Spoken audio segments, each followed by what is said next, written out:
Și bine v-am găsit la un nou episod de Brawl Stars. Astăzi facem un opening mic. Ar fi fost mai mare dacă nu deschideam de înainte. Bine, n-am deschis eu.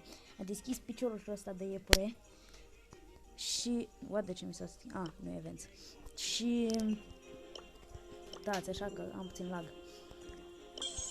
Și vă deschide. Înainte să începem să deschidem, vă rog să intrați în acest club. Puneți pauză și scrieți-l sau ce faceți voi. Ok, băgăm codul mădălin de 7 ori. Poftim, Edi.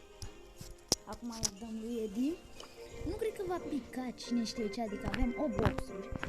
Am zis doar așa un pic. Trebuie să filmez gen la unboxing-ul la mare. Dar n-aveam canal de YouTube atunci.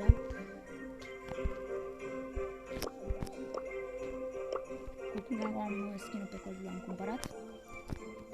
Începem să deschidem 7 big box-uri. Dar nu cred că va pica nimic. Sperăm să pice măcar o mitică. Să-mi fie răi, poate să pice măcar un brawler. Da. Nu contează ce pice, dar să pice un... Da, în toate epice, și asta e ideea. Da, nu o să pice nimic, din păcate. Din gadget. Nici măcar un gadget. Nu, că n-am gadget să pice Star Power, trebuie să pice.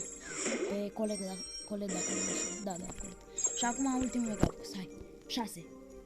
Doamne, 6. Miezeule. Tare. Miezeule. Bă, mai ești, mă. Bă. Na. Acesta a fost opening. Sper că v-a plăcut acest opening. Ne vedem data viitoare.